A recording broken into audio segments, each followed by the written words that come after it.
What's up guys, क्या हालचाल।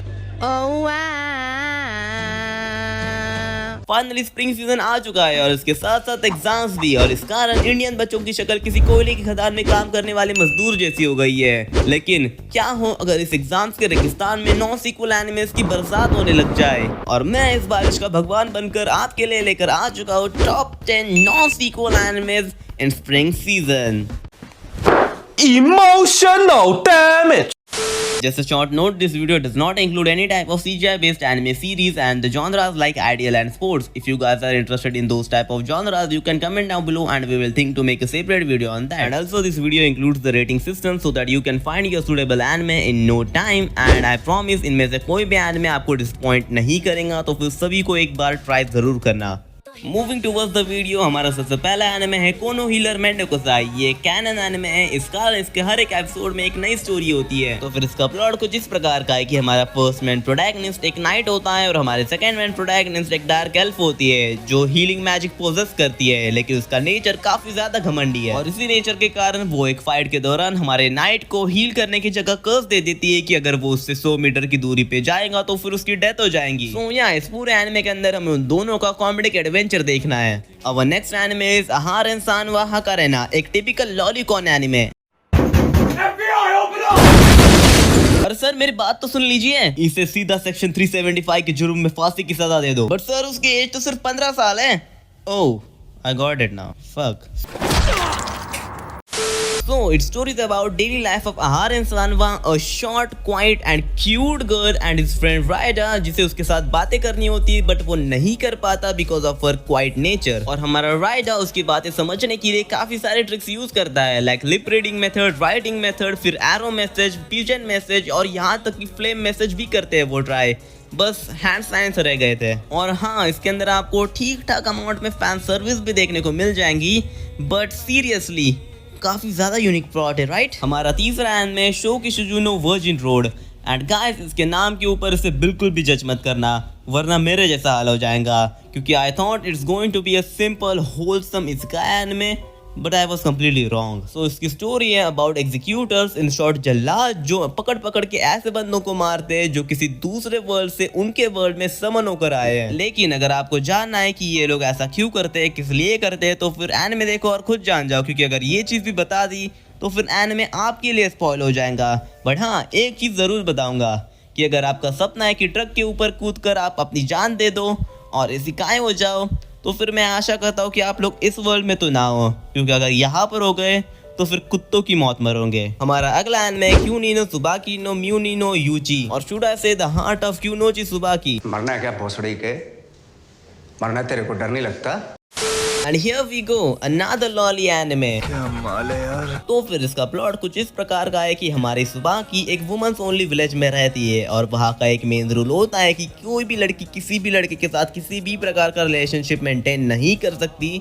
But as per being a woman of culture, सुबह की लड़कों के बारे में इंफॉर्मेशन गैदर करने में बहुत ज्यादा इंटरेस्टेड थी। और इस पूरे एनिमे में हमें काफी सारे ऑकवर्ड मोमेंट्स देखने को मिल जाएंगे सुबह की के इंफॉर्मेशन गैदर करने के समय। Moving on to the next, हमारा अगला एनिमे है गाइकात्सुको हिसामा, और आगे का खुद ही पढ़ लेना। सालों ने नाम के अंदर ही पूरा प्लॉट बता दिया है सीरीज का। But still as per being a good host, let me tell you, ये किसी का एनिमे और एक अच्छी इसेकाई एनिमे की निशानियां क्या होती है।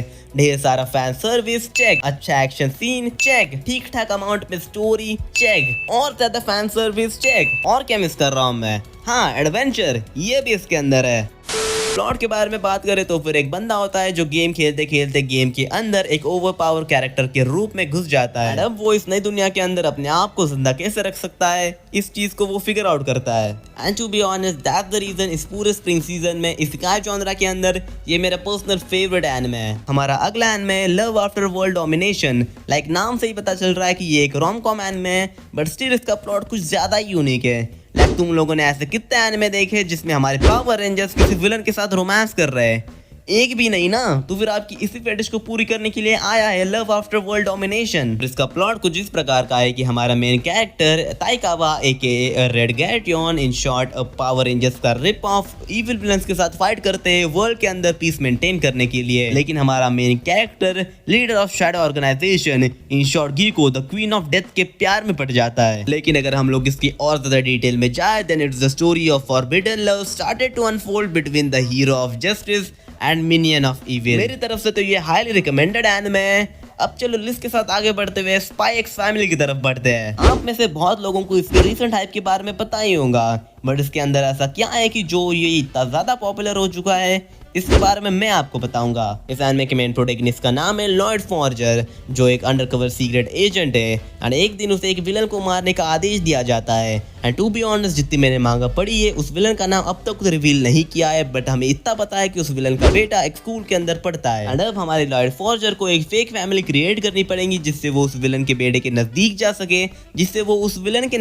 सके, एंड अगर आपको ये चीज कंफ्यूजिंग लग रही है, तो फिर आगे जो मैं बताने वाला हूँ वो और ज्यादा कंफ्यूजिंग लगेगा। इसलिए लियो इस अपने फेक फैमिली क्रिएट करने के मिशन में एक लड़की को अडॉप्ट कर लेता है, जिसका नाम है एना, जो ह्यूमन माइंड्स को रीड कर सकती है। लेकिन लॉयड को इस चीज के बारे में पता नहीं है, और एना को ये चीज पता नहीं कि लॉयड एक स्पाई है। और आगे जाकर लियोड एक फेक वाइफ का इंतजाम कर लेता है, जिसका नाम है या अकॉर्डिंग टू जापानीज ट्रांसलेशन। और हमारी यहाँ असल में एक असैसन होती है, और लूड को इसके बारे में बिल्कुल भी भनक नहीं है। और हमारी यहाँ को ये चीज़ पता नहीं है कि लूड असल में एक स्पाई है, और उसकी नई बेटी एना असल में ह्यूमन माइंड्स को रीड कर सकती है। और एना को ये नहीं पता है कि असल में उसकी नई मम्मी या असल में एक असैसन है। लाइक फुल ऑन कंफ्यूजन चल रहा है इनकी फैमिली के बीच में, एंड हमें इस एनिमे के अंदर यही देखना है, इस अजीबोगरीब फैमिली के एडवेंचर्स। एंड या ओवरऑल ये एनिमे काफी ज्यादा अच्छा है। अगर आप लोग किसी मेन स्ट्रीम एनिमे की तलाश में हो, तो फिर गाइस इसे तो बिल्कुल भी मिस मत करना। मूविंग टुवर्ड्स द नेक्स्ट, हमारा अगला एनिमे है डायमंड। और नहीं, ये कोई डोरेमोन का रिप ऑफ नहीं है, बल्कि इसकी स्टोरी रिवॉल्व करती है अराउंड नागमो इरिनो, जो अराउंड 10 साल के बाद अपने होम टाउन कायटा में अपने फादर के ट्रेडिशनल जापानीज स्वीट शॉप में काम करने के लिए जाता है। एंड यहाँ पर काम करते करते उसकी मुलाकात होती है इत्सुका से। एंड जितना मैंने पहला एपिसोड देखा है, मैं तो इतना ही डिटरमाइन कर पाया हूँ कि ये एक नॉर्मल एवरेज सा slice of life rom com anime होने वाला है। सो या अगर आप लोग इंटरेस्टेड हो तो फिर से भी जरूर चेकआउट कर लेना। अब next anime is RPG foundation. And seriously इस एनिमे के 10 सेकंड के अंदर मुझे फोर्टनाइट और अटैक ऑन टाइटन वाली वाइब्स आने लग गई। एंड सीरियसली मुझे बिल्कुल भी हैरानी नहीं होगी अगर इस लड़की को अटैक ऑन टाइटन वाला गियर पहना कर इस किंगडम में फेंक दिया तो। But still guys, cool down. इस लड़की की ब्यूटी को एडमायर करने से पहले हम लोग इसका प्लॉट एक बार जान लेते हैं। तो फिर इसका नाम है कोटोनो, जो हाल में अपनी स्कूल से ग्रेजुएट हुई है, और उसे एक रियलिस्टिक लाइफ एक्सपीरियंस गेन करना था, इस कारण वो इस किंगडम में आई है। लेकिन यहाँ पर सर्वाइव करने के लिए उसे एक घर की जरूरत है, और वो डिस्कवर करती है आरपीजी को, AKA रेंट प्लान गाइड। और जब वो उस फाउंडेशन के अंदर जाती है, उसकी मुलाकात होती है राफूरिया, दाकिरा और या से। And damn, those are some beautiful girls. But Japan, chill brother, what's wrong with you? I think so ये हमारा तीसरा एनिमे इस वीडियो के अंदर जो लॉलीज के अराउंड रिवॉल्व करता है। लाइक सीरियसली ये वीडियो कुछ ज्यादा ही मिसलीडिंग एनिमेस को स्प्रेड कर रही है I guess, but still like ये क्या है? Brother, you really need some help, you are seriously obsessed with small girls. So final guys, हम लोग अपने लिस्ट के आखिरी एनिमे की तरफ पहुंच चुके हैं, और इसका नाम है काको नो इनेजुके। And trust me guys, it's going to trend all over the internet just because of its plot. And आपको पता है इसका प्लॉट किससे सिमिलर है? Fly me to the moon से। Let's have some Ronald Charlotte, let's have some party now, let's have some roll out of the और इस series के मेन प्रोटैगनिस्ट का नाम है नागी, जो स्टडीज में काफी ज्यादा अच्छा है लेकिन अनपॉपुलर है, और उसकी फैमिली हिस्ट्री तो बहुत ही ज्यादा अजीब है। अकॉर्डिंग टू द स्टोरी, जब नागी का बर्थ हुआ था तब उसका बेड किसी दूसरी लड़की के बेड के साथ स्विच हो गया था, और उनकी फैमिली भी स्विच हो गई। And around a long time of 16 years finally Nagi को उसके असली पेरेंट्स के बारे में पता चल जाता है, और वो उनसे मिलने के लिए निकल पड़ता है। और रास्ते में उसकी मुलाकात इराका से होती है, जिसकी एक अननोन बंदे के साथ शादी होने वाली है। एंड गेस व्हाट, वो अननोन बंदा असल में नागी होता है। और अब हमें इस एनिमे के अंदर देखना है कि क्या इन दोनों की शादी होंगी या फिर नहीं। ओवरऑल कहूँ तो ये एनिमे तो मेरी तरफ से आपको फुल रिकमेंडेड है, एंड मैं भी इसके लिए बहुत ज्यादा एक्साइटेड हूँ। एंड या आई गेस दैट्स इट, आज के लिए बस इतना ही। आई नो इस वीडियो के अंदर मैंने ज्यादातर स्लाइस ऑफ लाइफ और इसी के एनिमेस को कवर किया है, बट गाइस फॉर श्योर ये सारे एनिमेस आपको बिल्कुल भी डिसअपॉइंट नहीं करेंगे। एटलीस्ट इनमें से एक तो जरूर ट्राई कर लेना। एंड या जाते जाते अगर आप लोग इस चैनल पे नए हो तो फिर इस चैनल को एक बार सब्सक्राइब करने के बाद में कंसिडर भी जरूर कर लेना। एंड अगर आपको इन एनिमेस की लिंक चाहिए तो फिर आप मेरे मालिक के इंस्टाग्राम हैंडल पे जाके उसे DM करके लिंक मांग सकते हो। एंड या दैट्स इट, पीस आउट। तुम बनी हो सिर्फ मेरे लिए, खुदा ने बनाया है मुझे सिर्फ तुम्हारे लिए। हाँ? सारी जिंदगी गवा दूं मैं तुम्हारे लिए, तुम्हें अपना बना लूं मैं तुम्हारे लिए। चाहे तुम मानो या ना मानो ये तुम्हारी खुशी है, मगर आज इस महफिल में मैं आया हूं तो सिर्फ तुम्हारे लिए। बंद करो।